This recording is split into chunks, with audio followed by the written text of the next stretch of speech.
चलिए, तो जो हम चैप्टर शुरू कर रहे हैं उसका नाम है thermodynamics and thermochemistry.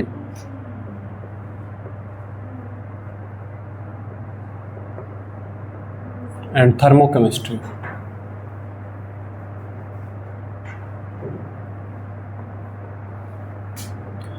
Thermodynamics and thermochemistry. तो इसमें सबसे फंडामेंटल चीज़ जो हम शुरू करेंगे, सबसे पहली चीज़ है यहाँ पर सिस्टम, सराउंडिंग एंड यूनिवर्स। है ना। चीज़ों को यहाँ पे सिंप्लीफाई करने के लिए, जैसे एक सिलेंडर है, सिलेंडर के अंदर गैस भरी हुई है, तो और उस गैस से हमने जो है 50 जूल का वर्क लिया है ना, या उसको हमने कंप्रेस किया है और उसको 50 जूल का वर्क हमने दिया है। तो हम बार बार इस तरीके से नहीं बोलेंगे एक सिलेंडर है, सिलेंडर के अंदर गैस भरी हुई है, गैस ने ये किया है, हम उसे एक नाम दे देते हैं, है ना। जैसे फिल्म चल रही होती है तो फिल्म के अंदर नाम दे देते हैं कि ये हीरो है, ये विलन है, आसान हो जाता है ना, हीरो ने विलन को मारा, विलन ने हीरो को मारा। तो ऐसे यहाँ पे हम नाम दे देंगे, तो उसको नाम दिया जाएगा सिस्टम। जो भी चीज़ हमारे अंडर ऑब्जर्वेशन है, जैसे कि एक सिलेंडर के अंदर भरी हुई गैस है ना, या फिर एक कॉफ़ी, मतलब कि एक बीकर में कुछ गर्म पानी है या कॉफ़ी है, तो जिस भी चीज़ के साथ हम डील कर रहे हैं ना कि भाई इस बीकर को 100 जूल हीट दी गई, तो बार बार हम ये नहीं बोलेंगे ये बीकर है, बीकर के अंदर कॉफ़ी है या हॉट वाटर है उसको दी गई, ये कॉम्प्लिकेटेड बनाता है चीज़ों को। हम उसको एक सीधा नाम दे देंगे, ये सिस्टम है, सिस्टम को 50 जूल हीट दी। अब वो हीट दी किसने, वो हीट किसने दी? अब या तो हम ये बोल रहे हैं कि हमने एक आग जलाई, आग जला के हमने हीट दी, अब वो आग भी कहाँ से आई, है ना। तो चीज़ों को सिंप्लीफाई करने के लिए थर्मोडायनेमिक्स में जो भी चीज़ें हैं उसको 2 पॉइंट में तोड़ दिया केवल। एक तो चीज़ जो अंडर ऑब्जर्वेशन है, सिलेंडर पिस्टन के अंदर भरी हुई गैस, बीकर में रखा हुआ गर्म पानी, बीकर में रखी हुई गर्म कॉफ़ी, इन्हें बोल दिया जाएगा सिस्टम। और इसके अलावा जो भी पूरा है वो सब यूनिवर्स है ना, सॉरी सराउंडिंग है, वो सब सराउंडिंग है। और ये दोनों चीज़ें जिसमें आती हैं उसे बोलते हैं यूनिवर्स। तो पूरा यूनिवर्स, पूरी यूनिवर्स के अंदर 2 ही चीज़ें हैं, एक सिस्टम है, एक सराउंडिंग है, और उन दोनों को बोलते हैं, कंबाइंड को बोलते हैं यूनिवर्स, है ना। तो ये इस तरीके से बनेगा। वेन डायग्राम में अगर हम देखें तो ये जो पूरा हमें यहाँ पे दिख रहा है, ये तो आपका है यूनिवर्स। इसके अंदर जो चीज़ अंडर ऑब्जर्वेशन है उसे बोला जाएगा सिस्टम, और सिस्टम के बाहर जो भी है वो सराउंडिंग है। सिस्टम जो भी हीट लेगा वो सराउंडिंग से लेगा, सिस्टम जो भी हीट देगा वो सराउंडिंग को देगा। सिस्टम पर अगर वर्क किया जाता है तो केवल सराउंडिंग वर्क कर सकता है, सिस्टम अगर वर्क करता है तो वो सराउंडिंग को वर्क दे रहा है ना। ये रिलेशन हमारा होगा। तो इससे जो भी हम चीज़ यूज़ कर रहे हैं उसमें थोड़ी सी आसानी रहेगी, है ना। चलिए, तो यहाँ पे सिस्टम, सराउंडिंग और यूनिवर्स की एक डेफिनेशन हम लिख लेंगे। ये बनाइए, फिर सिस्टम के बारे में लिखते हैं थोड़ा सा।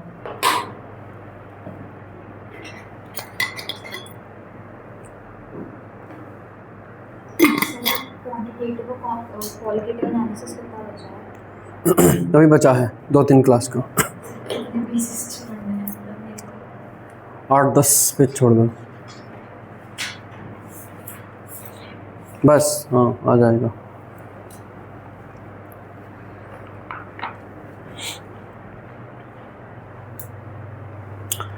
ठीक है, तो सिस्टम को लिखते हैं, है ना।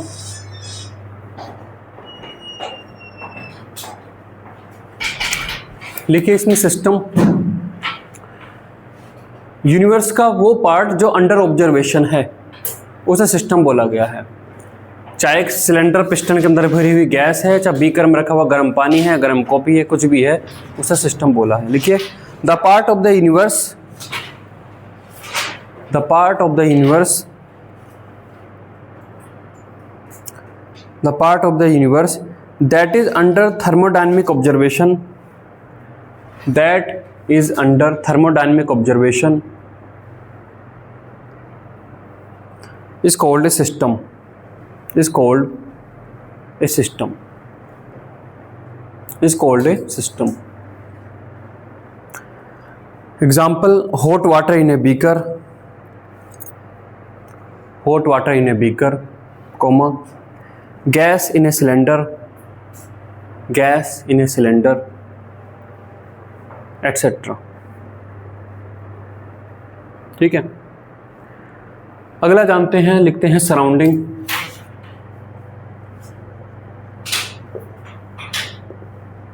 सराउंडिंग यूनिवर्स में सिस्टम के अलावा जो भी कुछ है वो सराउंडिंग है।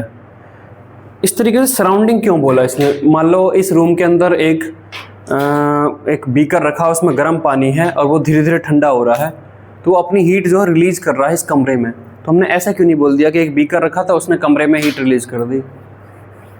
क्योंकि कमरा खुद हीट को नहीं रोक पाएगा। कमरे से हीट निकल के और बाहर चली जाएगी, इस शहर में चली जाएगी, शहर से पूरी अर्थ पे फैल सकती है, अर्थ से फिर बाहर चल जा सकती है। तो मतलब इस तरीके से हम बोलें क्यों, हमें कमरे में जा रही है या कमरे से बाहर जा रही है, इससे ही क्या फ़ायदा होगा? हमने उसको कंबाइंड एक नाम दे दिया कि सराउंडिंग है उसका नाम, ठीक है। तो वो ज़्यादा आसान बनाता है थर्मोडायनामिक्स को समझने में। देखिए, all other part of the universe,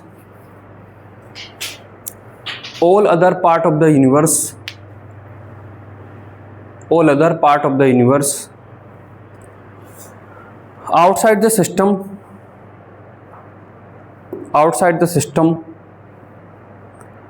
is called surrounding.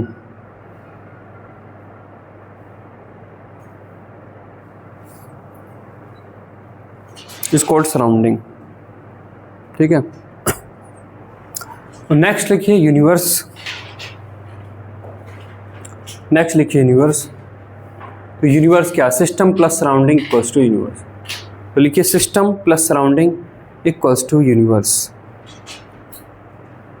System plus surrounding equals to universe. ठीक है, तो ये सबसे बेसिक हमने ये जाना। आगे जानते हैं टाइप्स ऑफ सिस्टम।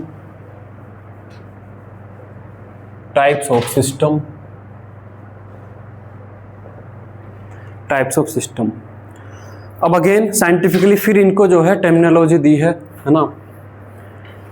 जैसे एक ओपन बीकर है ना, एक बीकर है, उसमें गर्म पानी है या गर्म कॉफ़ी है, ओपन है, तो उसमें बाहर से और कॉफ़ी डाली जा सकती है, कॉफ़ी निकाली जा सकती है, उसको हीट किया जा सकता है या उससे हीट निकाली ठंडा भी किया जा सकता है।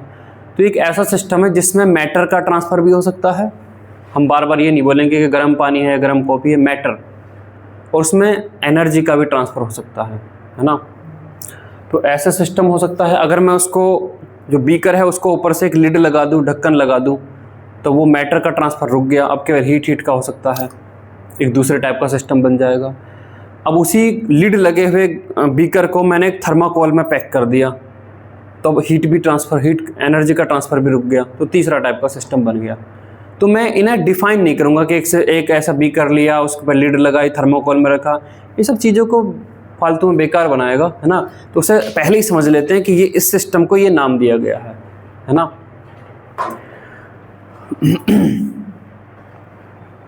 जैसे हम अगर बोलते हैं थर्मस, तो हमारे दिमाग में तुरंत पता है कि थर्मस एक ऐसी चीज़ है जिसमें गर्म चीज़ गर्म रहती, ठंडी चीज़ ठंडी।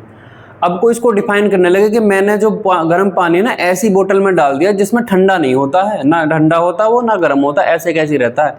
तो चीज़ों को बढ़ा के बता रहे हैं ना। अरे ये बोलना थर्मस बोलते हैं उसको, थर्मस में डाल दिया। तो ऐसी थर्मोडायनेमिक्स में भी हम चीज़ों को थोड़ा सा छोटा कर रहे हैं, ठीक। तो टाइप्स ऑफ सिस्टम, पहले टाइप का सिस्टम है ओपन सिस्टम। ओपन सिस्टम, अभी 2 लाइन लिखेंगे। एक सिंपल यही ले लेते हैं, एक बीकर है,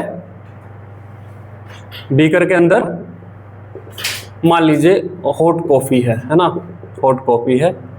तो यहाँ पर बाहर से मैटर डाला भी जा सकता है, निकाला भी जा सकता है ना। तो यहाँ पर जो मैटर का एक्सचेंज है, ठीक है, मैटर है, मैटर का एक्सचेंज पॉसिबल है। ये डबल साइडेड एरो है, इसमें डाला भी जा सकता है, इससे निकाला भी जा सकता है, मैटर का एक्सचेंज पॉसिबल है। इसको हम गर्म ठंडा कुछ भी कर सकते हैं। तो जो एनर्जी है, एनर्जी का भी यहाँ पर एक्सचेंज पॉसिबल है। अब यहाँ पर एनर्जी बुलाएं या हीट बुलाएं? एनर्जी की क्या यूनिट है? जूल। हीट की क्या यूनिट है? और वर्क की क्या यूनिट है? जूल। एक्चुअली में वर्क और हीट दोनों एनर्जी के ही सबसेट हैं, है ना। हीट और वर्क दोनों एनर्जी के अंदर ही आते हैं, हीट और वर्क दोनों एनर्जी की फॉर्म है, तो हम एनर्जी बुलाएंगे इसको। हम वर्क करके भी तो एक तरीके से इसे हम गर्म कर सकते हैं ना। मान लीजिए ये भी तो बीकर है, एक सिलेंडर के अंदर गैस भरी हुई है, उसको मैं डायरेक्ट हीट नहीं कर रहा। हीट करने का तो मतलब कि मैंने नीचे से आग लगाई तो वो हीट हुआ, मैं सिलेंडर के अंदर जो गैस भरी उसे दबा देता हूँ तब भी तो गर्म हो जाएगी वो। तो एनर्जी देने के दो तरीके हैं, या तो आप हीट करके या फिर वर्क करके। ऐसी एनर्जी लेने के दो तरीके, या तो हीट निकाल के वहाँ से या फिर उससे वर्क लेकर। तो हम यहाँ पर हीट नहीं लिखेंगे, हम लिखेंगे एनर्जी। तो ये सिस्टम को एनर्जी दी भी जा सकती है, एनर्जी इससे ली भी जा सकती है। तो अब दो लाइन लिखिए यहाँ पर। A system that can exchange both energy as well as matter. A system that can exchange both energy as well as matter with the surrounding is called open system. Is called open system.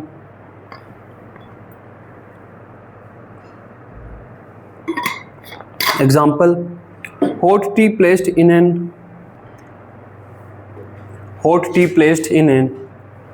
open beaker. Hot tea placed in a open beaker. Hot tea placed in a open beaker. ठीक है, ये diagram बनाइए।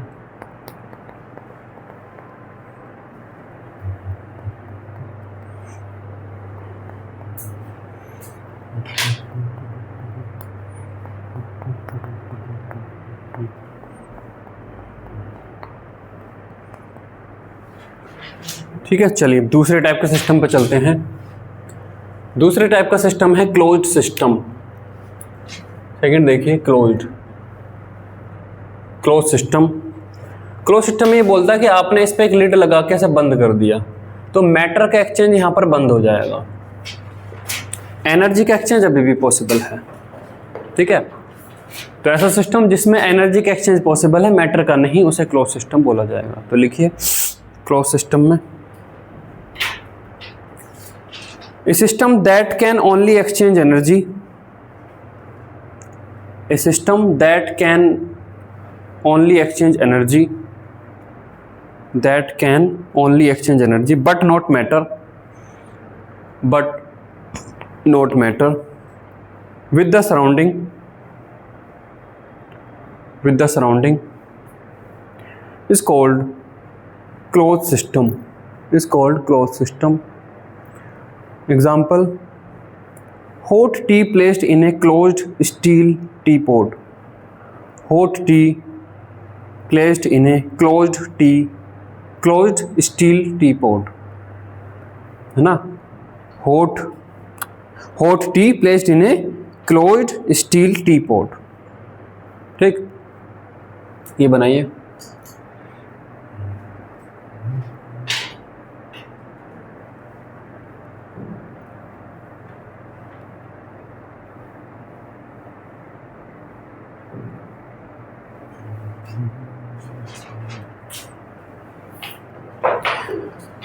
ठीक है, तीसरे type का system isolated system. Isolated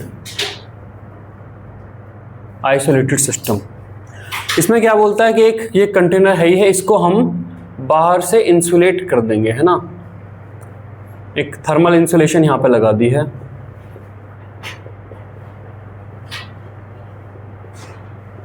इसमें यहां पर क्या लगाई है, thermal insulation.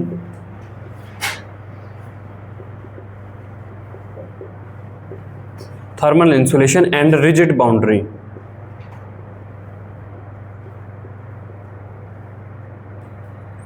Thermal insulation and rigid boundary. देखिए मैटर का तो एक्सचेंज पहले था ही नहीं, अब एनर्जी का भी एक्सचेंज रुक जाएगा। थर्मल इंसुलेशन आपको समझ में आता है, थर्मल इंसुलेशन से क्या रुका, एनर्जी रुकी। एनर्जी की दो फॉर्म है, हीट या वर्क। क्या रुका, हीट रुकी। थर्मल इंसुलेशन से हीट रुकी। रिजिड इसलिए मैंने लिखा कि अगर ये थर्मल इंसुलेटेड हुआ लेकिन रिजिड नहीं हुआ तो भी मैं इसको दबा सकता हूं, दबाने पे वर्क हो जाएगा इस पर। तो ये एक तरीके से आइसोलेटेड नहीं हुआ। है ना, एनर्जी तो फिर भी ट्रांसफ़र होगी। तो इसकी बाउंड्री रिजिड भी होनी चाहिए कि आप इसे दबा नहीं सकते, ना दबा सकते ना इसको एक्सपेंड कर सकते। तो जब मैं इसको thermal insulation and rigid boundary लिखूंगा तभी ये होगा आइसोलेटेड सिस्टम।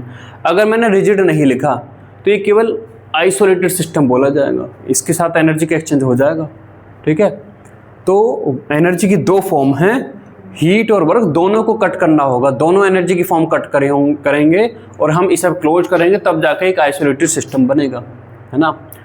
आइसोलेटेड सिस्टम जैसे कि थर्मस स्टील की बनी हुई थर्मस, आप उसे दबा नहीं सकते ना एक्सपेंड कर सकते और ना उसमें हीट जा सकती और वो क्लोज्ड है, वो एक आइसोलेटेड। अगर एक 100% थर्मस है जो एक्चुअल अपना काम कर रही है तो उसको पूरी यूनिवर्स में क्या हो रहा है उससे कोई लेना देना नहीं, उसका अपना सिस्टम बन जाएगा वो, है ना तो सराउंडिंग के साथ मैटर एक्सचेंज कर सकती, ना सराउंडिंग के साथ हीट एक्सचेंज कर सकती, ना वर्क एक्सचेंज कर सकती, तो एक आइसोलेटेड सिस्टम बन जाएगा। ठीक है, तो लिखिए इसमें a system that can not exchange A system that cannot exchange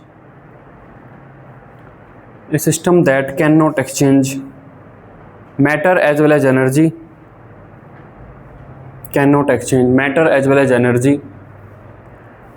with its surrounding is called isolated system.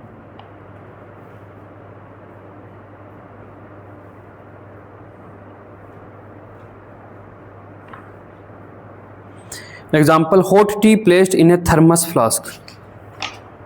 Hot tea placed in a thermos flask. Hot tea placed in a thermos flask. Hot tea placed in a thermos flask.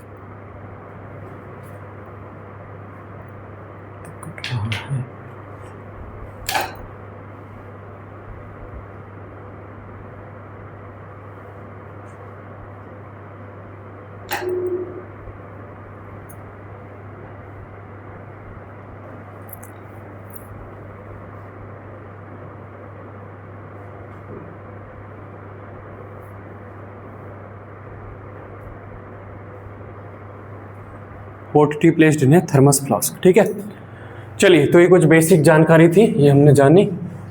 आगे बढ़ते हैं chapter में।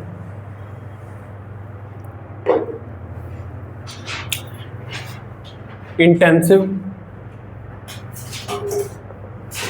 And extensive variable या इन्हीं को properties, intensive और extensive variable या intensive extensive properties.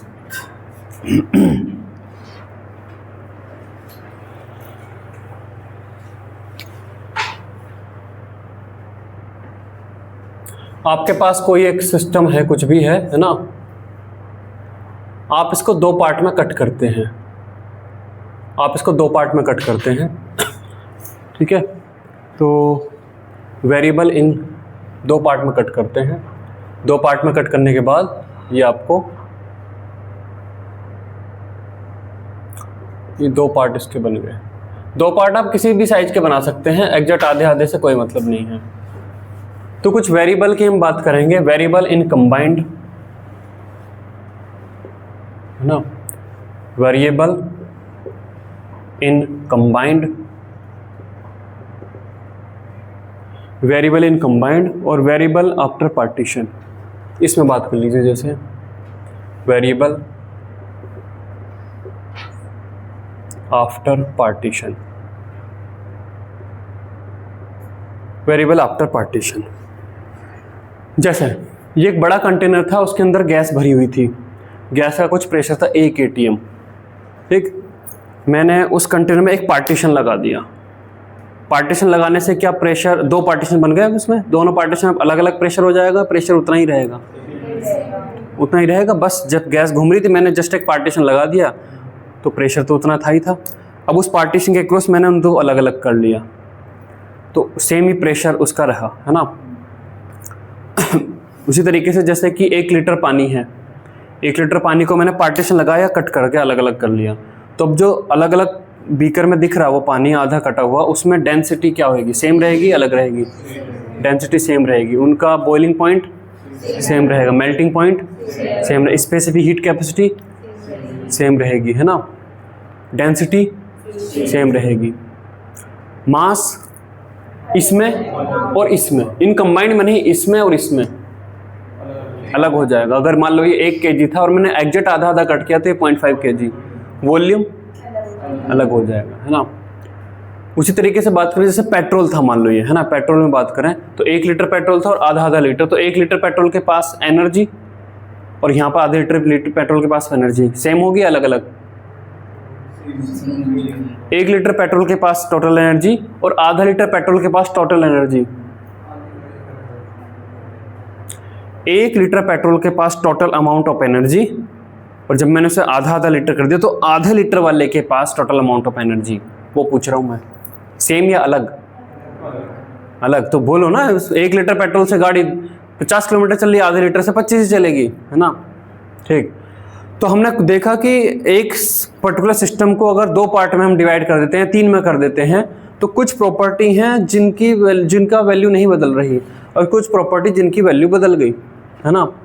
तो वो प्रॉपर्टी जो मास पर इंडिपेंडेंट हैं, ऐसी प्रॉपर्टी जिनकी वैल्यू मास पर इंडिपेंडेंट, जैसे कि पानी के लिए हम बात कर रहे थे तो density, melting point, boiling point, ये सब नहीं बदलती, जो मास से इंडिपेंडेंट है उन्हें बोला जाएगा इंटेंसिव प्रॉपर्टी या इंटेंसिव वेरिएबल, और जो मास पर डिपेंडेंट हैं वो एक्सटेंसिव प्रॉपर्टी, है ना। तो यहाँ पे लिखिए इंटेंसिव वेरिएबल, पहले ये बनाइए, फिर लिखिए इंटेंसिव वेरिएबल या इंटेंसिव प्रॉपर्टी।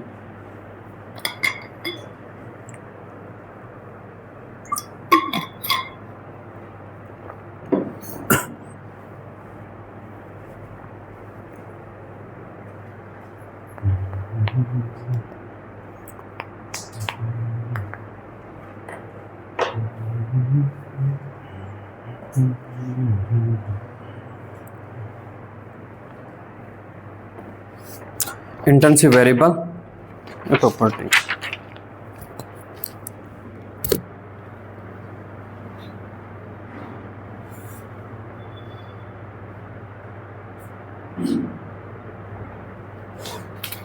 ठीक है। चलिए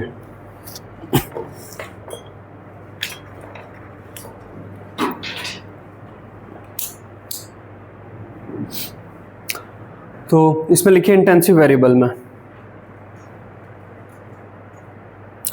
any property of a system, any property of a system,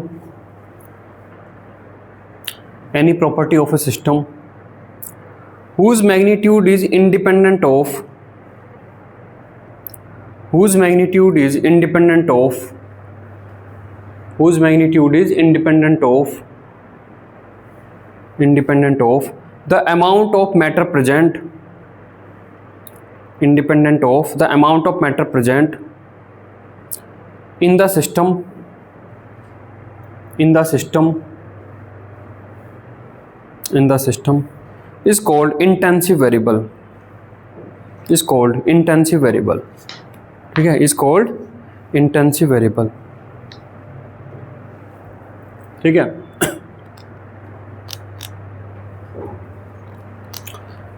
पानी की डेंसिटी और पानी का मेल्टिंग पॉइंट, क्या इनमें आपस में कुछ भी रिलेशन है डायरेक्ट? कोई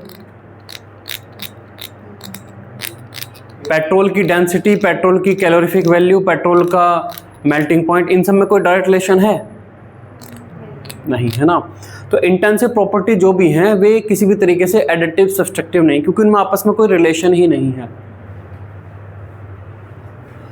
कुछ रिलेशन है पानी की डेंसिटी और पानी का मेल्टिंग पॉइंट या बॉइलिंग पॉइंट में, कुछ डायरेक्ट रिलेशन है? कोई रिलेशन नहीं। अरे वो चीज़ नहीं कह रहे। अगर पानी की डेंसिटी किसी भी तरीके से, मान लो कि अगर बॉइलिंग पॉइंट किसी भी तरीके से बढ़ा दूं तो क्या डेंसिटी भी बढ़ जाएगी, घट जाएगी उसी रेशो में? डायरेक्ट उस तरीके से कोई रिलेशन नहीं है ना। तो इसमें नोट करके लिखिए intensive variable are not additive oblique subtractive in nature,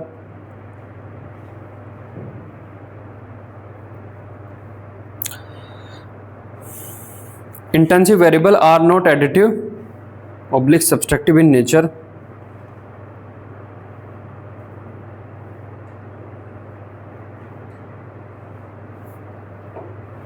ठीक है, like EMF of two cell, EMF of two cell, comma, density of two solution, density of two solution,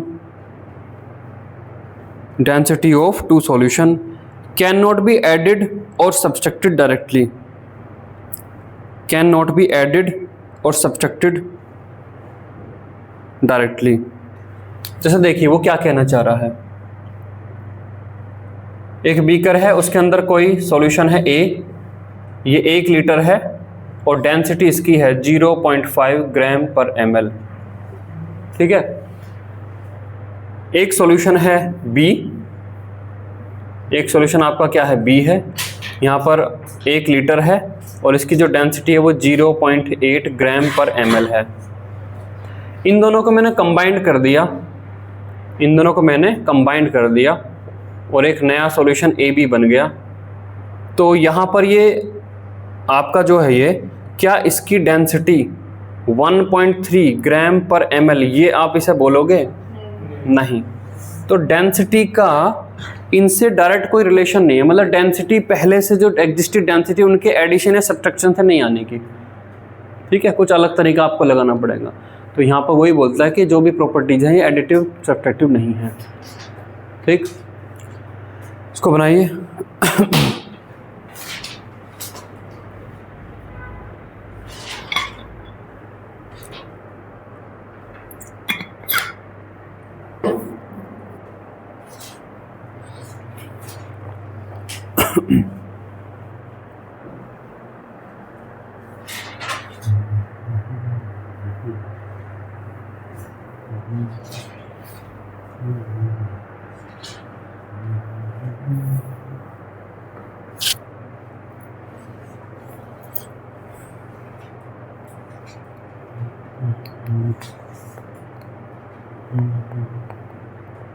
ठीक है, सेकंड नोट करके पॉइंट लिखेंगे।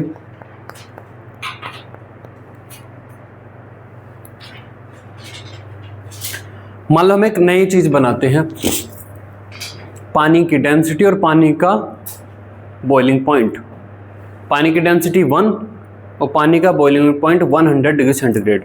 तो इन दोनों की मल्टीप्लाई करके क्या बन गया आपका, आपका बन गया 100 डिग्री सेंटीग्रेड ग्राम पर ml, ऐसी एक नई यूनिट बन गई, ठीक। इसकी जो वैल्यू है कंबाइंड 1 लीटर में और आधे लीटर में बदलेगी या सेम रहेगी। एक जो हम नया पैरामीटर बना रहे हैं, पानी की डेंसिटी इनटू पानी का बॉइलिंग पॉइंट, एक नया वेरिएबल हमें बना रहे हैं, इसकी वैल्यू 1 लीटर पानी और आधे लीटर पानी में सेम रहेगी। एक और अगर नया वेरिएबल बनाते हैं, पानी का मेल्ट बॉइलिंग पॉइंट और डिवाइड बाय डेंसिटी, ये एक नया वेरिएबल बन गया, इसकी वैल्यू सेम रहेगी। तो इंटेंसिव वेरिएबल मल्टीप्लाई करो डिवाइड करो तो भी वो इंटेंसिव ही रहते हैं, है ना। 2 इंटेंसिव वेरिएबल आपने पकड़े, उनको मल्टीप्लाई किया या उनको डिवाइड किया, एक नया वेरिएबल बन रहा है, तो वो जो नया वेरिएबल है वो भी इंटेंसिव ही रहेगा। तो लिखिए, if x and y are two intensive properties,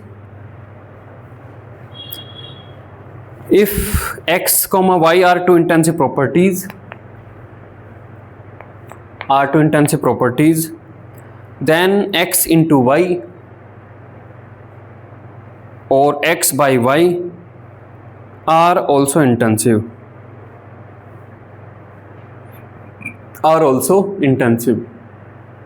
है ना।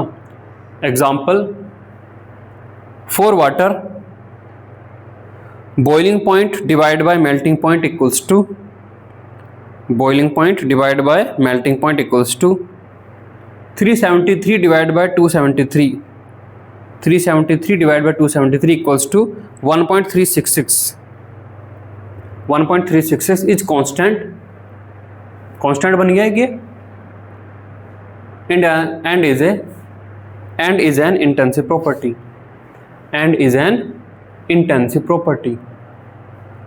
ठीक है। तो 1 लीटर पानी के लिए भी ये वैल्यू 1.366 ही रहेगी, आधे लीटर पानी के लिए भी, 1 ml पानी के लिए भी, 1 ड्रॉप पानी के लिए भी, मास पे इंडिपेंडेंट है ना।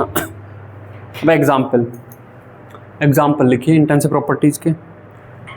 कुछ बताइए आपके दिमाग में क्या आ रहा है, कौन कौन सी प्रॉपर्टी आपकी इंटेंसिव हो सकती है। चलिए मैं कुछ एग्जाम्पल यहाँ पे देता हूँ। मास क्या इंटेंसिव होगी? नहीं। वॉल्यूम क्या इंटेंसिव होगा? टेम्परेचर इंटेंसिव होगा? अभी मैं बाद में लिखाऊंगा, पहले यहाँ पे प्रेशर ऑफ गैस क्या इंटेंसिव होगा? नंबर ऑफ मोल्स इंटेंसिव होगा? नहीं। डेंसिटी, विस्कोसिटी, विस्कोसिटी नहीं जानते? एक स्लोप है, उस पर मैंने पानी की एक ड्रॉप डाली और शहद की एक ड्रॉप डाली, शहद धीरे धीरे फ्लो होगा, पानी आसानी से फ्लो होगा। पानी की विस्कोसिटी कम है, शहद की ज़्यादा है, तो विस्कोसिटी इंटेंसिव है नहीं है? Specific gravity, dielectric constant, pH of solution, boiling point, melting point, molar volume. Molar volume का क्या मतलब? एक मोल सब्सटेंस का वॉल्यूम है ना। मोलर एंथैल्पी है ना। जब भी मोलर लग जाएगा तो वो स्पेसिफिक वेट उसने खुद डिफाइन कर दिया। अब आप 1 लीटर आधा लीटर से मतलब नहीं है, 1 मोल की वो बात कर रहा है। जितनी भी एनर्जी जाएंगी, जिनके नाम के बाद में कुछ भी एनर्जी वर्ड लग रहा हो, वे सब की सब आपकी क्या हो जाएंगी? एक्सटेंसिव हो जाएंगी, क्योंकि एनर्जी तो मास पर डायरेक्टली डिपेंडेंट है। 1 लीटर ज़्यादा है, 10 लीटर और ज़्यादा है, 100 लीटर और ज़्यादा है। तो गिब्स फ्री एनर्जी इंटेंसिव है, हाँ extensive. Helmholtz free energy extensive, इस है ना। इंटरनल एनर्जी एंथैल्पी एक्सटेंसिव, ठीक है। तो ये सब तो लिखिए यहाँ पे example. Temperature comma pressure comma viscosity comma surface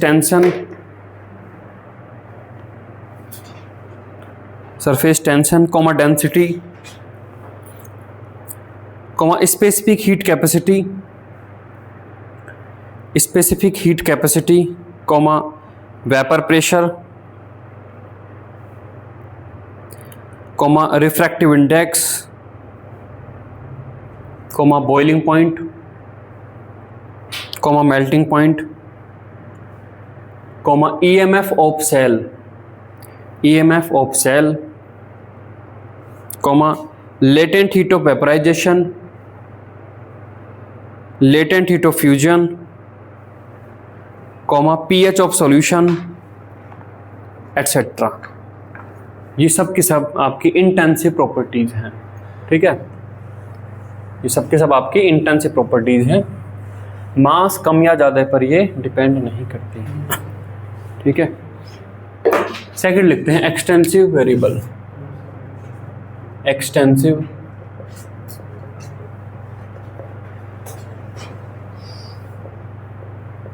variable या एक्सटेंसिव प्रॉपर्टी, वे सारी प्रॉपर्टी जो मास पर डायरेक्टली डिपेंडेंट है। मास ज़्यादा है तो प्रॉपर्टी की वैल्यू ज़्यादा है, मास कम तो प्रॉपर्टी की वैल्यू कम, है ना।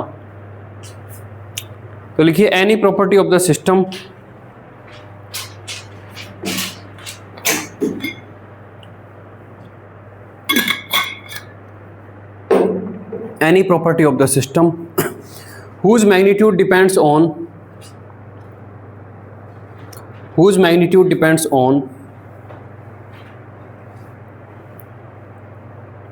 whose magnitude depends on the amount of matter present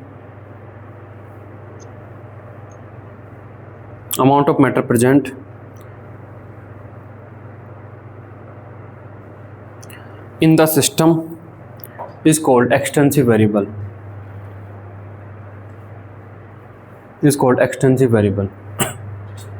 ठीक है। अब नोट करके यहाँ पे लिखिए।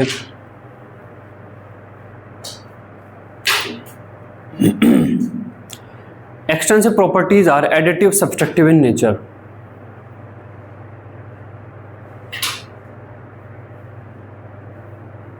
Additive subtractive in nature,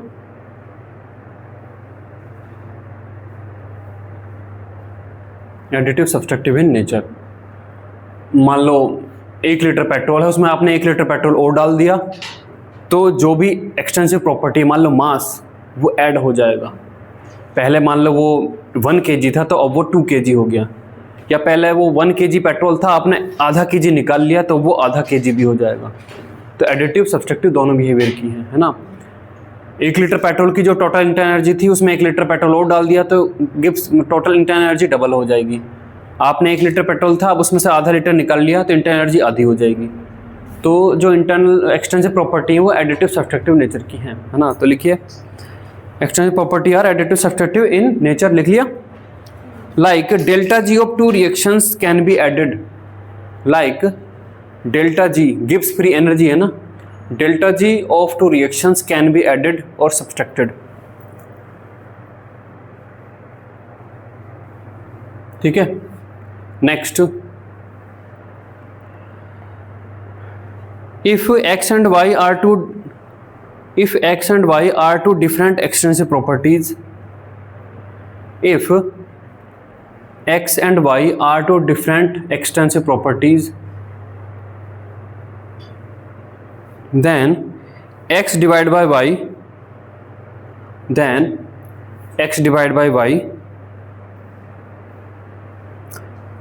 are intensive properties,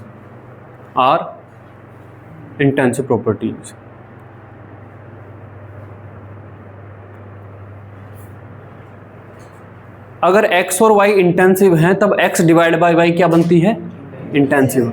अगर x और y एक्सटेंसिव है तब x डिवाइड बाय y क्या बनती है, तो भी इंटेंसिव बनती है। जैसे हमें तो ऐसा लगना चाहिए ना, x और y अगर इंटेंसिव है तो x divide by intensive, x और y अगर एक्सटेंसिव है तो x divide by again extensive.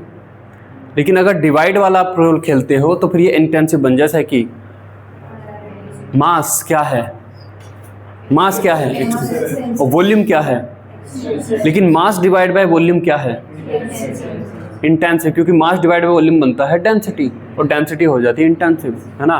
क्योंकि ऊपर वाली चीज मास के डायरेक्टली प्रोपोर्शनल चल रही है, नीचे वाली चीज मास के डायरेक्टली प्रोपोर्शनल चल रही है, तो मास से मास का रोल कट गया, अब एक नई प्रॉपर्टी आएगी और वो इंडिपेंडेंट हो जाएगी मास से। तो लिखिए इसमें एग्जाम्पल में लिखिए, मास और volume are extensive, mass and volume are extensive, mass and volume are extensive, but mass divide by volume, mass divide by volume, mass divide by volume equals to density is intensive property.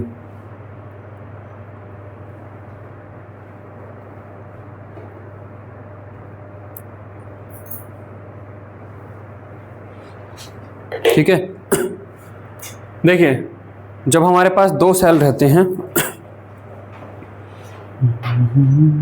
जैसे कि ये,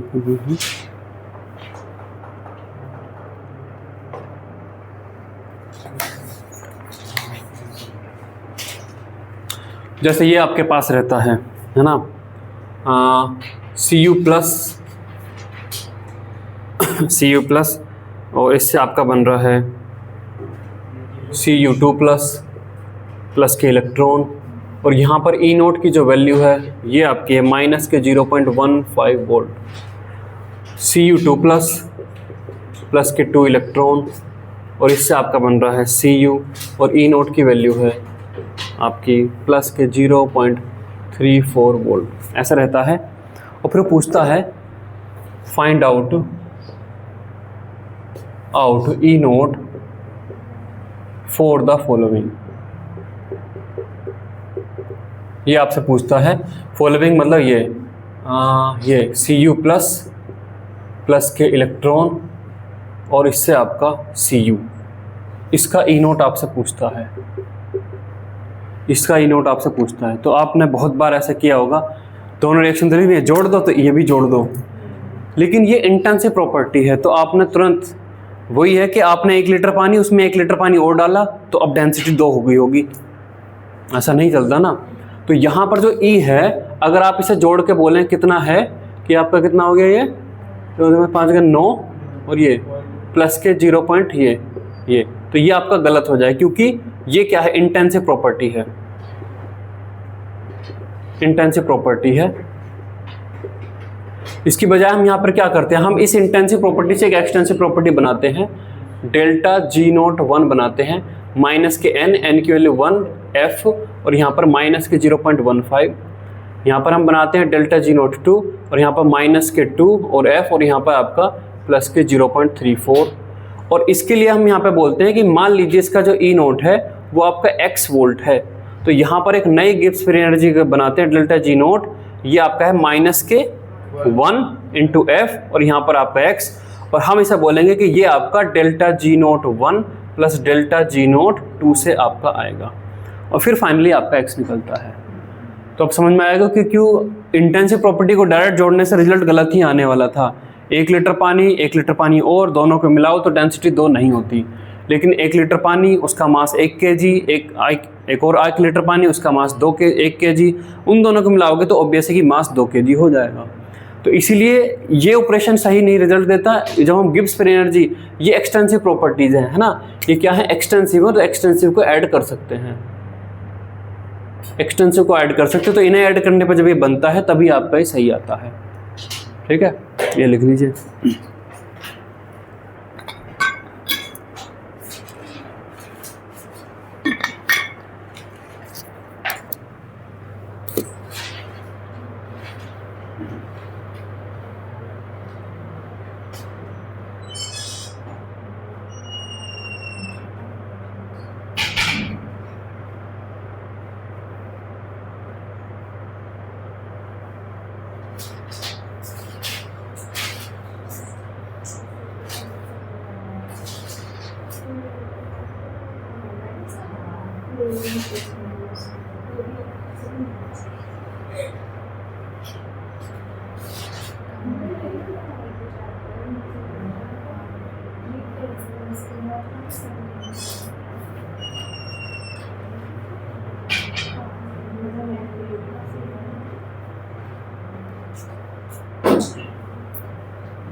लिखा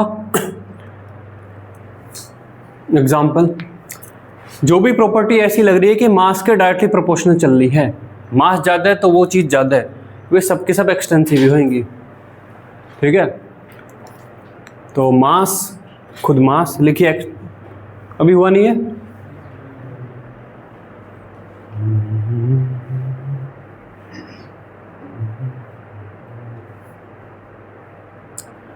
बताइए इसकी, चलिए value बताइए, x की value क्या आएगी।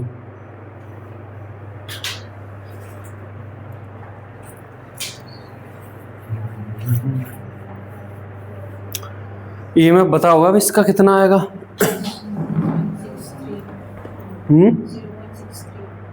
63 आएगा, 53 आएगा, 0.53 है ना, 0.53 इसका एग्जैक्ट आएगा। ये रखोगे, एक्स की वैल्यू यहाँ से आएगी।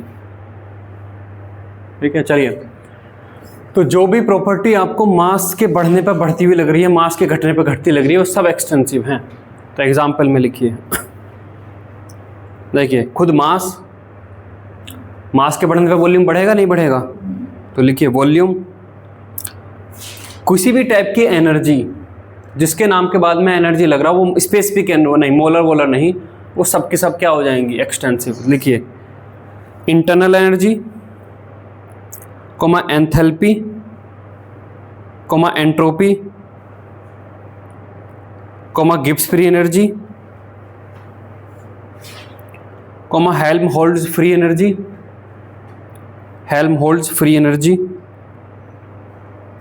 Coma heat capacity. देखिए दो टाइप से चीज़ें, हीट कैपेसिटी और specific heat capacity. Heat capacity में होता है कि ये एक पर्टिकुलर मास का एक ब्लॉक है, अब इसका वेट कितना है हमें उससे मतलब नहीं, इसका टेम्परेचर अगर 1 डिग्री बढ़ाना है तो कितनी हीट लगेगी, हीट कैपेसिटी ये है। और अगर वो बोलने कि इसके 1 ग्राम का जो बढ़ाना है उसमें कितनी लगेगी, तो वो इस पे पर ग्राम कर दिया। जब भी पर ग्राम पर मोल होगा तो वही चीज़ इंटेंसिव बन सकती है ना। एग्जाम्पल मतलब एटसेट्रा। ठीक है,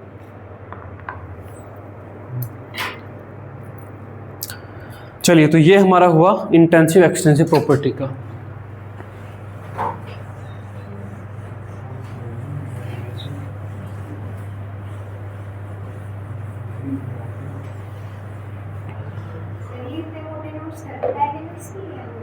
हाँ, लेकिन ये सारा तुम हजम नहीं कर पाओगे।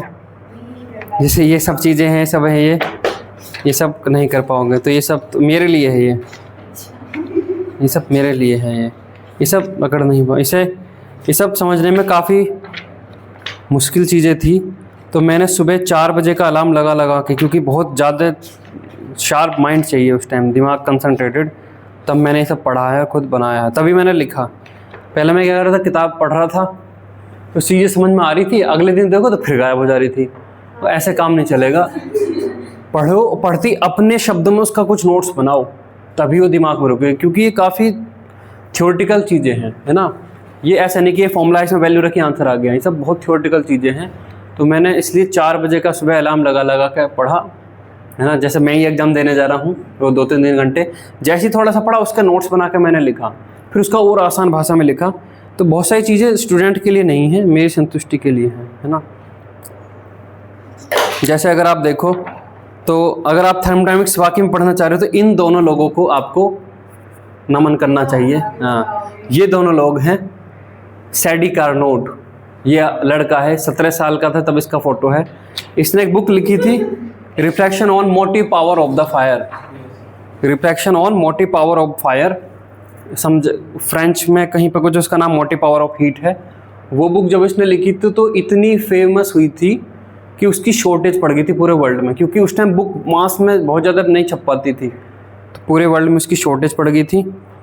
इसने थर्मोडायनेमिक्स पे काम किया, इसके फादर भी थर्मोडायनेमिक्स पे काम किया था। और ये दूसरा आदमी रुडोल्फ क्लॉसियस। तो ये दोनों लोग हैं जिन्होंने थर्मोडायनेमिक्स में अपना योगदान दिया। थर्मोडायनेमिक्स आज इस स्टेज में है, ठीक है।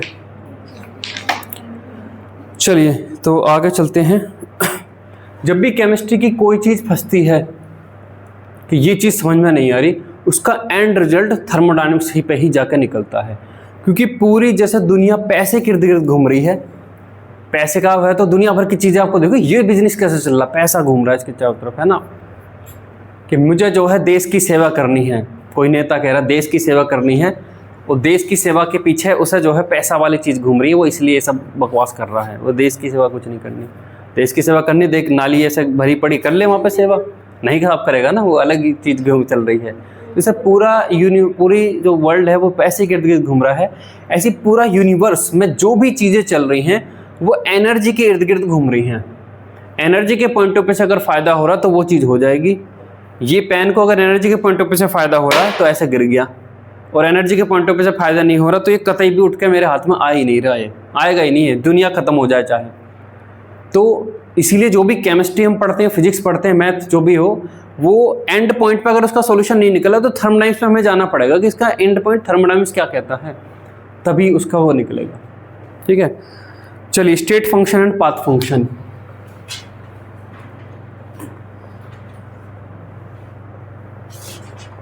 State function and path function. Path function, ठीक है। कुछ लोग हैं यहाँ से शुरू करते हैं और एक पहाड़ी पे ऊपर जाके कोई मंदिर है, कुछ भी चीज़ है, ऐसी चीज़ें उसे विजिट करना चाहते हैं। तो एक जगह से दूसरी जगह पे जाने के कई रास्ते हो सकते हैं। ए से बी पे जाना, बी पे आपका कुछ टूरिस्ट प्लेस है या कुछ है। एक आदमी ये वाला पाथ ले सकता है, यहाँ से गया इस पहाड़ी को चढ़ के। एक आदमी जो है दूसरा कोई ये पाथ ले सकता है, यहाँ पे चल के ऐसे चला गया। तो ये मान लो ये आपका पाथ 1 है, ये आपका पाथ 2 है। तो पाथ 1 और पाथ 2 से जो भी चीज़ें जाती हैं उसमें हम 2 चीज़ें देखें, distance covered,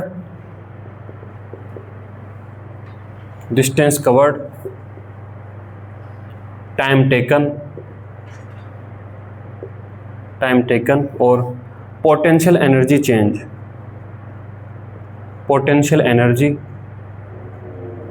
change. Distance covered, क्या डिस्टेंस जो उसने कवर करी टोटल 5 किलोमीटर 7 किलोमीटर, क्या वो डिपेंड करती है कि कौन सा पाथ लिया गया है?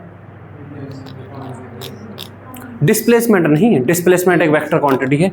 डिस्टेंस तो वेक्टर है ना, तो डिस्टेंस कवर्ड क्या डिपेंड करती है कि कौन सा पाथ टेकन है, तो डिपेंड्स ऑन पाथ टेकन, है ना, डिपेंड्स ऑन पाथ टेकन। कितना टाइम लगेगा, क्या ये डिपेंड करता है कौन सा पाथ लिया गया है, depends on path taken. Potential energy का कितना चेंज हुआ, क्या ये डिपेंड करता है कौन सा पाथ लिया गया है, नहीं,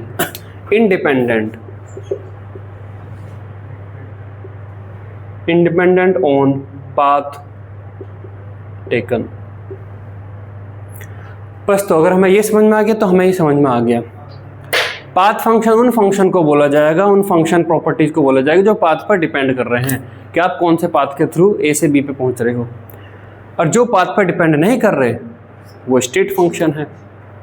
ठीक है, तो ये बनाइए, फिर लिखिए स्टेट फंक्शन पहले।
लिखिए इसमें state function, the change in the value of A state function, the change in the value of state function,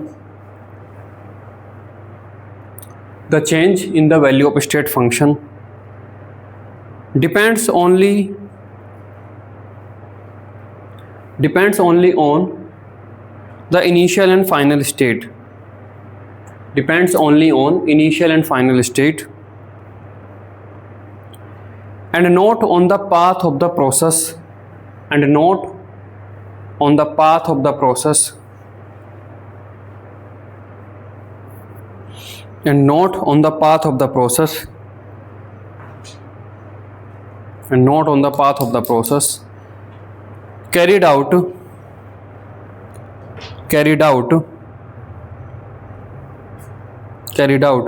from initial state to final state,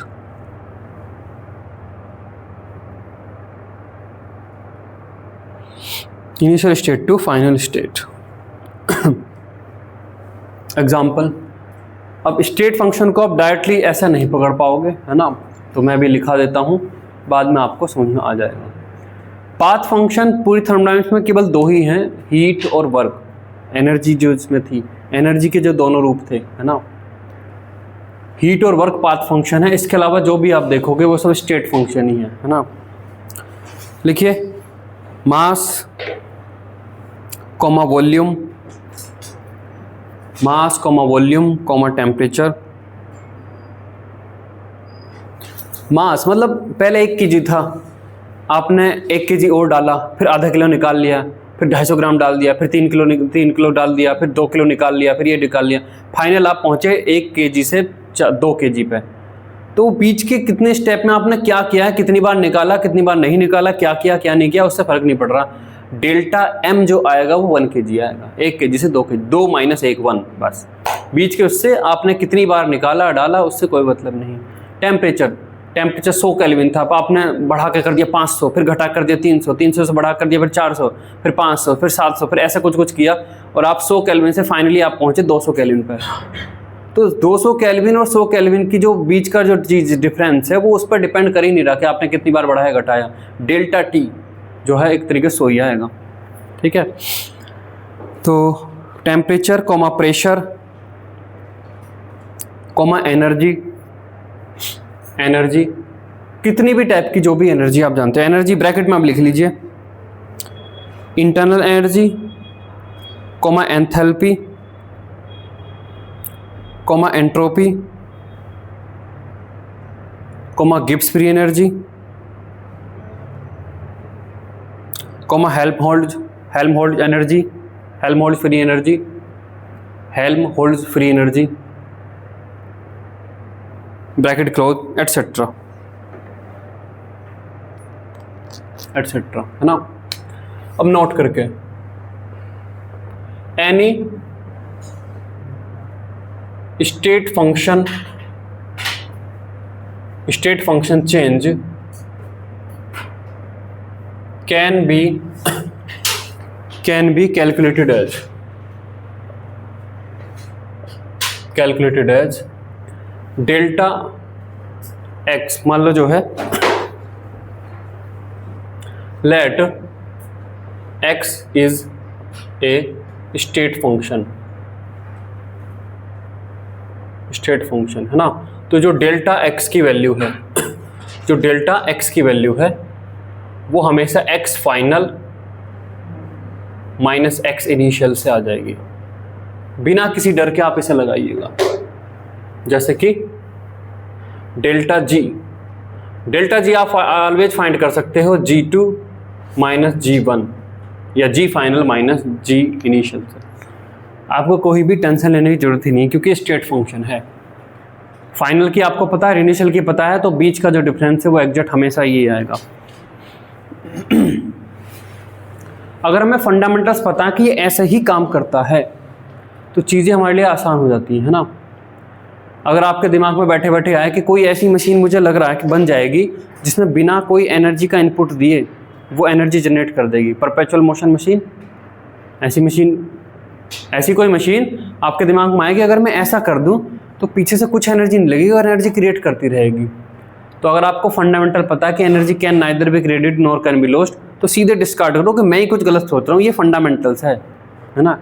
कि मुझे लग रहा है कि मैं कुछ ऐसी चीज़ बना दूंगा जिससे कि लाइट की स्पीड से भी चला जा सकता है। फंडामेंटल डिस्कार्ड करो, फंडामेंटल है, इसके अगेंस्ट आप जा रहे हो तो आप गलत सोच रहे हो कुछ। तो अगर आपको फंडामेंटल्स पता है तो आपको दिमाग में कम लोड रहेगा, ठीक है। डेल्टा जी निकालना, G2 माइनस G1 काम खत्म, यही आएगा, ठीक है। इस पाथ से गया उस पाथ से गया, कोई फर्क नहीं पड़ेगा, है ना।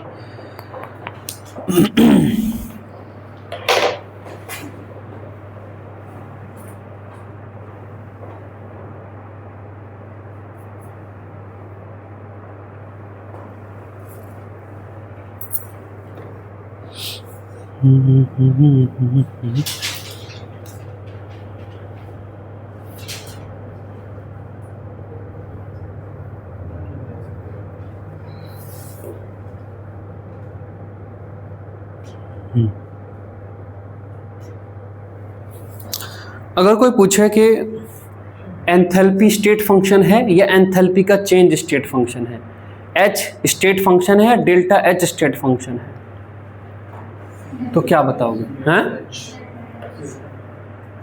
जैसे गिब्स फ्री एनर्जी है तो G स्टेट फंक्शन है, डेल्टा G स्टेट फंक्शन है, क्या स्टेट फंक्शन है? मास स्टेट फंक्शन है, मास का चेंज स्टेट फंक्शन है, मास, है ना। डेफिनेशंस पे आप जाइए, जब कोई इस टाइप से पूछो डेफिनेशन क्या कह रहा है, the change in the value of state function. तो G में चेंज हो, हम कह सकते हैं कि G में इतना चेंज हो, डेल्टा G में चेंज नहीं हो, डेल्टा G तो खुद चेंज है, ठीक है। तो चेंज इन द मास, तो मास की स्टेट फंक्शन है, डेल्टा M कुछ वो थोड़ा ना, डेल्टा M कुछ इंडिपेंडेंट प्रॉपर्टी थोड़ा ना है। चेंज इन मास कोई प्रॉपर्टी नहीं है, मास प्रॉपर्टी है, ठीक है। चलिए आगे चलें, नेक्स्ट लिखिए path function.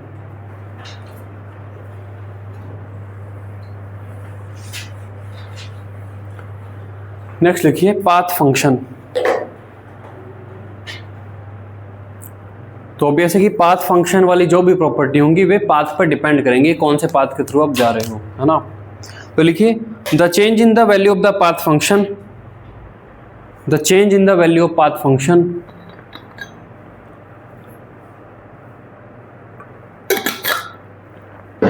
The change in the value of path function depends on the path of the process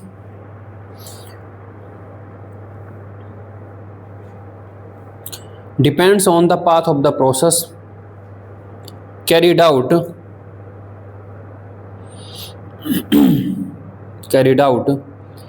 in going from initial state to final state.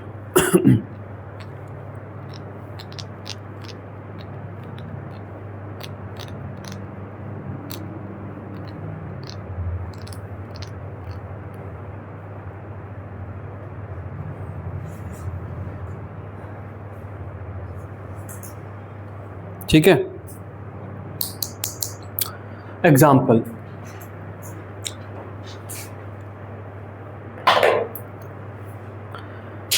Work done comma heat exchange,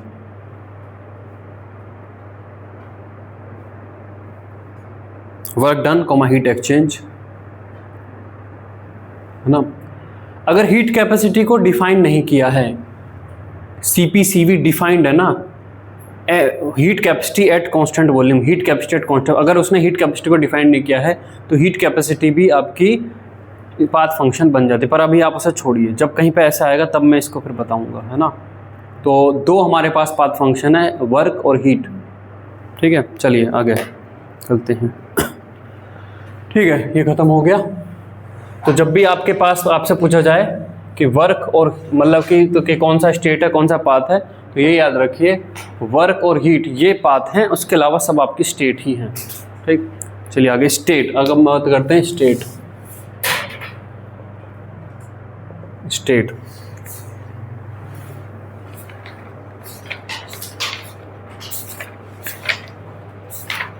state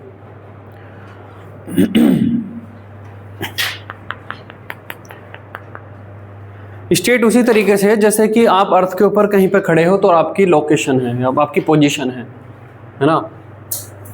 आपसे कोई पूछता है कि तू कहाँ पर है, कि मैं यहाँ पर हूँ, तो आप एक पर्टिकुलर स्टेट पर हो।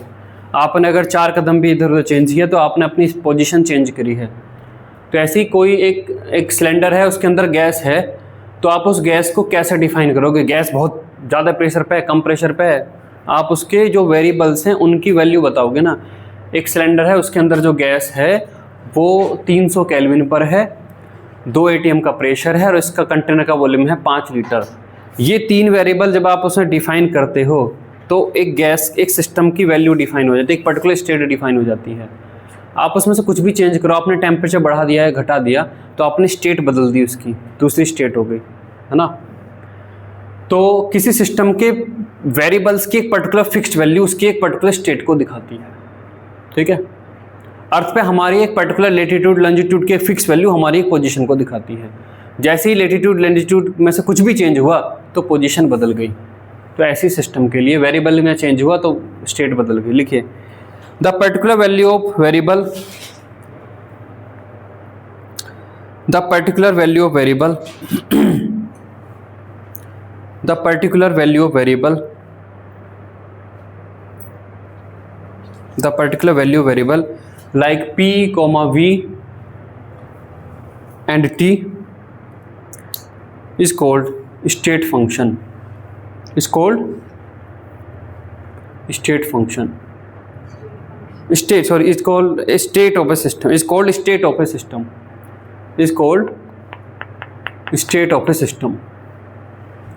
जैसे कि एग्जाम्पल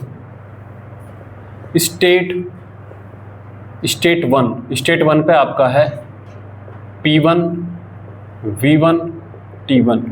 तो आपने अगर ये ऐसे वैल्यू दे दी है P1 V1 T1 तो आपने एक पर्टिकुलर स्टेट डिफाइन करी है। लिखिए, पेन देना जरा एक।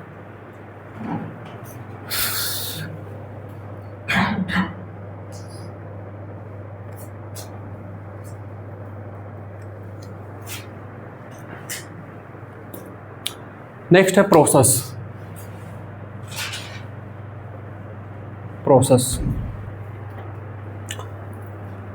जैसे थर्मोडायनामिक्स में प्रोसेस है, ऐसे ही आम भाषा में जर्नी। जर्नी को डिफाइन करिए, जर्नी यात्रा। जर्नी क्या बोलोगे, कैसे डिफाइन करोगे जर्नी को?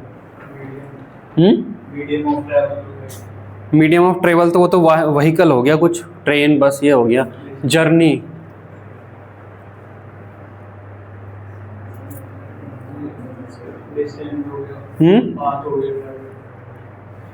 एक शार्प डेफिनेशन नहीं, एक शार्प डेफिनेशन नहीं मिली मुझे। डिफाइन जर्नी ऐसा वो लिखे, तो क्या आप इतने बुद्धिजीवी हो कि डिफाइन जर्नी को डिफाइन कर सको कि क्या होता है जर्नी?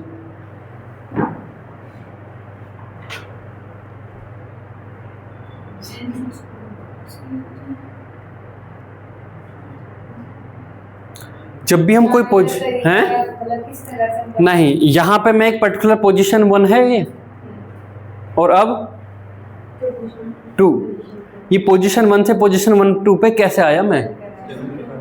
चलना तो एक वो हो गया, नाम हो गया, मैंने एक जर्नी करी तभी तुम आया। तो यहाँ से यहाँ पर आने के लिए मुझे कुछ करना पड़ेगा, और वो जो कुछ करना पड़ेगा उस कुछ का नाम है जर्नी, है ना? तो ऐसे ही कोई अगर सिस्टम है स्टेट 1 पर है और वो स्टेट 2 पर आपको थोड़ी देर बाद बोलता है कि अब ये स्टेट 2 पर है, तो उसने कुछ प्रोसेस किया है तभी तो वो पहुंचा है ना?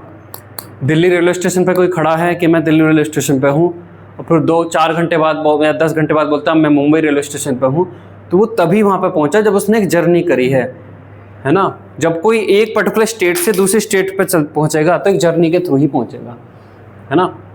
तो अगर जो भी स्टेट वेरिएबल है उनकी वैल्यू बदलती है तो एक जर्नी, एक प्रोसेस हो रहा है या प्रोसेस हुआ है। तो लिखिए the transition from one state, the transition from one state, the transition from one state, bracket में लिखिए से स्टेट 1, से state 1 to another state, to another state, say state 2, is called process, is called process, is called process। मान लीजिए cylinder में gas है P1, V1, T1 ये variable हैं इसके, तो इसे मैं बोल रहा हूँ कि स्टेट 1 है ये।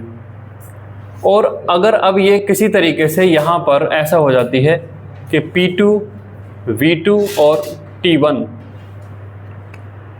कुछ भी एक वेरिएबल बदलना है, एक बदल जाए या तीनों बदल जाएं या सारे बदल जाएं, कुछ भी अगर बदला, है ना? ये नहीं कि स्टेट 2 है तो मैं तीनों को P2, V2, T2 करूं, कुछ भी अगर तीनों में से एक बदला तो कुछ ना कुछ हुआ है। तो ये आपकी मान लो है स्टेट 2। तो यहां से यहां के लिए जो चीज हुई है उसे बोला जाएगा प्रोसेस, इसे प्रोसेस बोला जाएगा। ये प्रोसेस हुआ है, प्रोसेस हुआ है तभी ये इसमें स्टेट बदली है, ठीक है?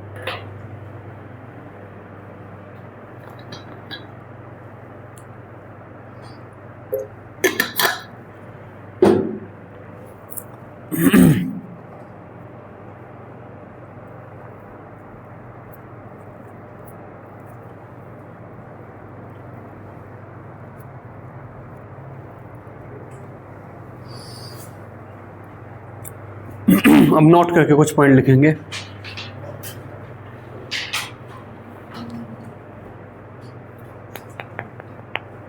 बी, ये पेन देना है, बी लिखता हूँ।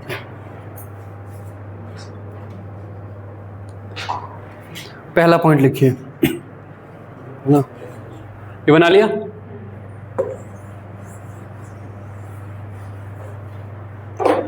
पहला पॉइंट लिखिए, अगर b आपको कुछ ऐसा दिया है b equal to X plus K y into Z, ये है।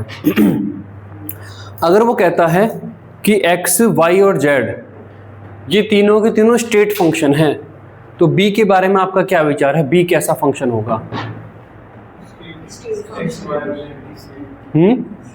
स्टेट फंक्शन ही होगा, है ना?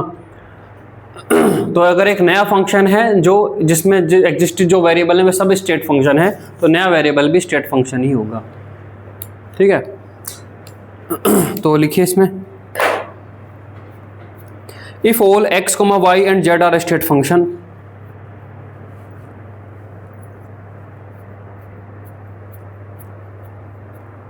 if all x, y and z are state function, then b must be a state function। ये यहाँ पर हमेशा ट्रू है, then b must be a state function, ठीक है? then b must be a state function।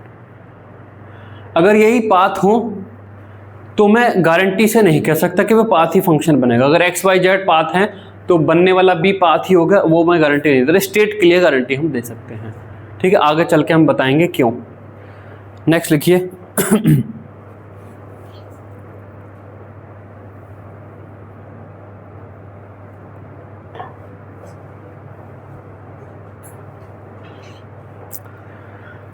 Next, मान लो जो आपके पास है इंटरनल एनर्जी है ना, इंटरनल एनर्जी है, तो उसे U लिखते हैं, इंटरनल एनर्जी U है। आप डेल्टा U भी लिख सकते हो। डेल्टा U है इंटरनल एनर्जी का चेंज। इंटरनल एनर्जी के लिए U डिफाइंड है, डेल्टा U डिफाइंड है, ठीक है। फॉर वर्क, वर्क के लिए W और डेल्टा W। उसी तरीके से फॉर हीट Q और डेल्टा Q।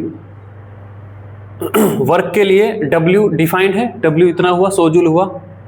हीट के लिए डिफाइंड है, Q आपकी 100 जूल हुई, 50 जूल हुई। क्या डेल्टा W भी डिफाइंड है? मतलब जो डेल्टा W मैंने लिखा, क्या डेल्टा W लिखा जा सकता है?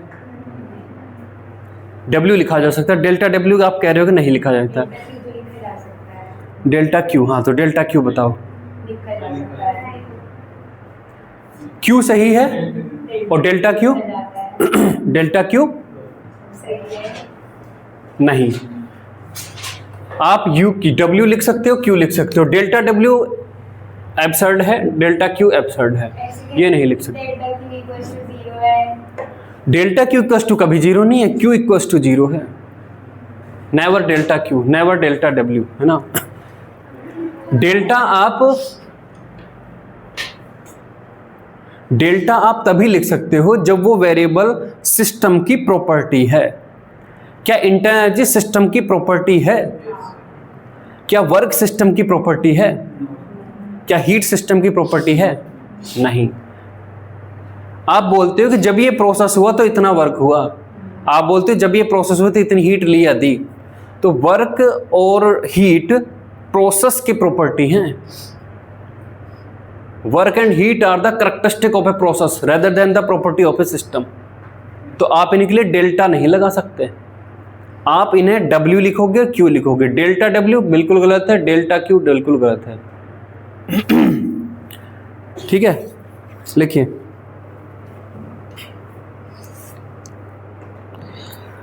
Delta W and delta Q are not defined things, are not defined things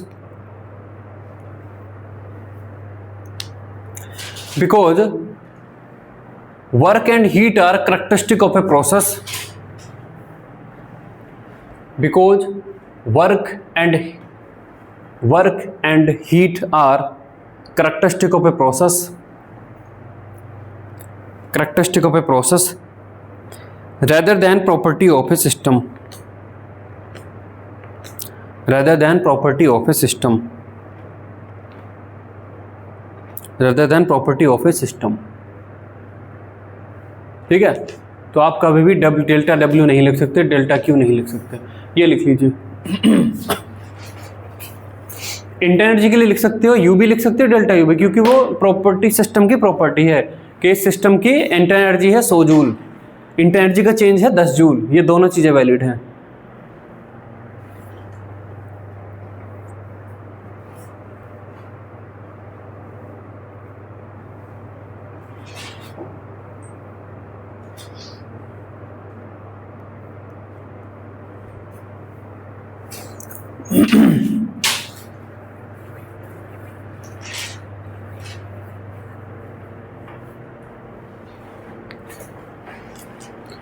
चलिए अगला एक और। क्या वर्क और हीट को हम इंटेंसिव एक्सटेंसिव प्रॉपर्टी में डिफाइन कर सकते हैं? लिखिए क्वेश्चन।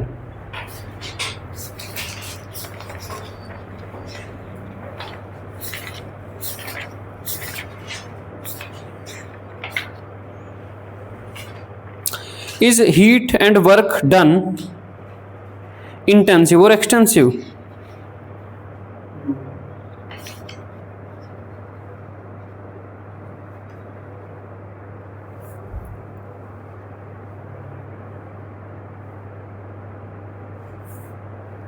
बताइए, हीट और वर्क डन इंटेंसिव है एक्सटेंसिव है?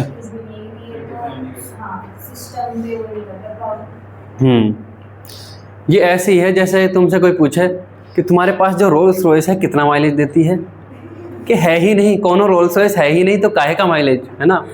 जब ये सिस्टम की प्रॉपर्टी ही नहीं है, सिस्टम के पास है ही नहीं, सिस्टम के पास अपना मास होता है, टेम्परेचर होता है, वॉल्यूम होता है, गिब्स फ्री एनर्जी होती है, इंटर एनर्जी, ये सब सिस्टम के पास होती है। हम बोल सकते हैं सिस्टम की डेंसिटी इतनी है, सिस्टम का वॉल्यूम इतना है, सिस्टम का मास इतना है। ये सिस्टम की प्रॉपर्टी ही नहीं है, मतलब किसी सिस्टम की प्रॉपर्टी है ही नहीं, ये तो प्रोसेस के दौरान जन्म ले होता है इनका। तो ना तो हम इन्हें इंटेंसिव बोल सकते हैं, ना इन्हें एक्सटेंसिव बोल सकते हैं। इंटेंसिव एक्सटेंसिव में डिफाइन नहीं हो सकती। तो इसमें लिखिए, intensive and extensive properties only apply to intensive and extensive properties only apply to physical properties, only apply to physical properties that are a state variable,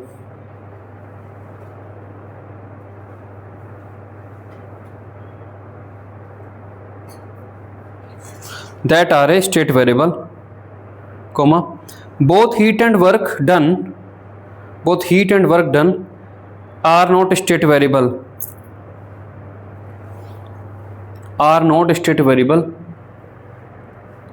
so these cannot be characterized in intensive or extensive.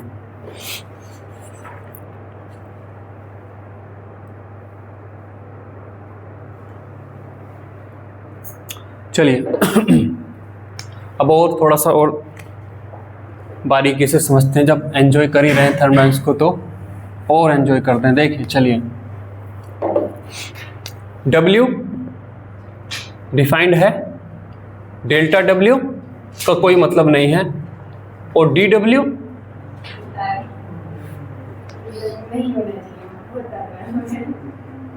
DW क्या है, defined है नहीं है? हैं? हाँ, DW होता है। DW और डेल्टा डब्ल्यू डिफरेंट चीजें हैं। डेल्टा W है change in work,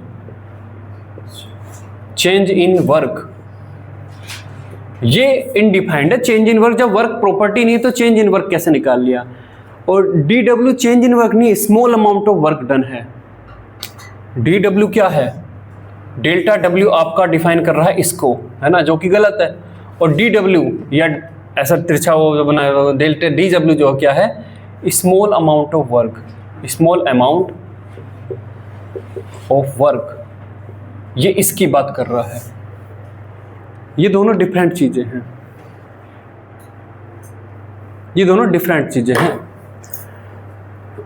delta W तब है आपके पास इनिशियल स्टेट है, फाइनल स्टेट है, इनिशियल से फाइनल पहुंचे। अब दोनों का डिफरेंस आप मेजर करना चाह रहे हो, तो इनिशियल और फाइनल स्टेट किसी के पास भी वर्क है ही नहीं, तो डेल्टा W गलत है, वही W की बात होगी। लेकिन अगर वो एक सिस्टम जो थोड़े छोटे छोटे स्टेप्स में चल रहा है, तो एक से दूसरे पे जो चेंज हुआ उसमें स्मॉल अमाउंट जो वर्क है, स्मॉल अमाउंट ऑफ वर्क को आप DW लिखते हैं, ठीक है, वो DW है। तो DW का अलग मीनिंग है, स्मॉल अमाउंट ऑफ वर्क। ये चेंज इन वर्क नहीं दिखा रहा, इससे यहाँ का हमने प्रॉपर्टी का डिफरेंस करके कैलकुलेट नहीं किया, हमने इसको एक्चुअली में कैलकुलेट किया है। इसका छोटा भाई है ये, ऐसा इनफाइनाइट होकर ये बन जाता है। लेकिन ये चीज़ केवल दो चीज पर डिपेंड करती है, इनिशियल और फाइनल, और इनिशियल फाइनल पे फिर ये गलत मीनिंग देती है, ठीक है।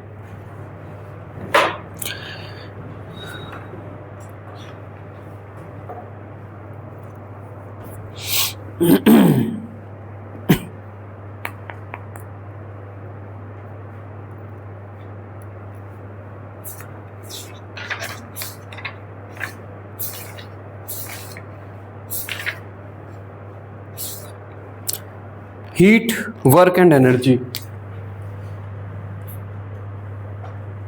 Heat, work and energy.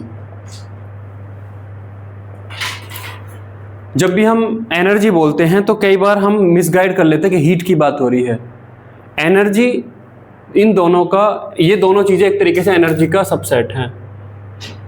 ये आपका है एनर्जी,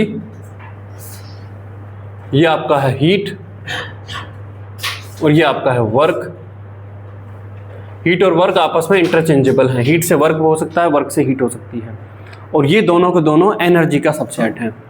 अगर हम बोल रहे हैं एक सिस्टम को 100 जूल की एनर्जी दी है, तो वो एनर्जी हीट में भी हो सकती है, वर्क में भी हो सकती है। अगर आपने बोला कि 100 जूल की हीट दी है, तो डेफिनेटली आप Q इक्वल टू प्लस 100 की बात कर रहे हो। ठीक है।